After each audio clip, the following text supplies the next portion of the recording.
तो चलो आज मैं आपको बताऊंगा कि slope of velocity time graph क्या प्रोवाइड करता है। देखो, अगर सपोज आप एक ग्राफ प्लॉट करते हैं बिटवीन टाइम एंड वेलोसिटी, ये आपका सपोज टाइम एक्सिस है, ये वेलोसिटी एक्सिस है। और सपोज किया कि जो मोशन है वो यूनिफॉर्मली एक्सेलरेटेड मोशन है। जब मोशन यूनिफॉर्मली एक्सेलरेटेड मोशन है तो उसमें जो एक्सेलरेशन होगा वो कांस्टेंट होगा। तो इसलिए जो वेलोसिटी चेंजेस आएगा, इक्वल इंटरवल में वेलोसिटी का चेंज इक्वल आएगा। यानी अगर मोशन यूनिफॉर्मली एक्सेलरेटेड मोशन है तो जो वेलोसिटी में चेंज आ रहा है वो इक्वल इंटरवल में इक्वल आएगा, जिससे कि इसकी जो ग्राफ होगी वो हमेशा एक स्ट्रेट लाइन होगी। अब हम यहाँ ये सपोज करके चल रहे हैं कि जो ऑब्जेक्ट है वो रेस्ट से स्टार्ट हुआ है। अब अगर मैं ये दो इंटरवल्स ले लूं, एक सपोज ये टाइम t1 है, ये टाइम t2 है। इस t1 के करस्पॉन्डिंग जो आपका वेलोसिटी है वो v1 है, इसके करस्पॉन्डिंग जो वेलोसिटी है वो v2 है।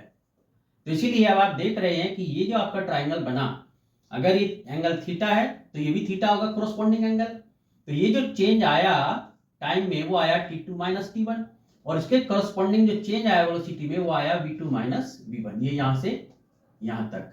अब अगर मैं ये ट्राइंगल देखूं ABC, तो इस ट्राइंगल ABC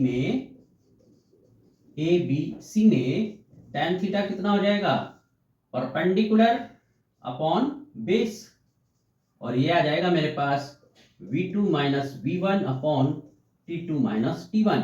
यानी tan थीटा इक्वल टू कितना आ गया मेरे पास, delta v upon delta t। और बच्चों ये होता है आपका एक्सेलरेशन।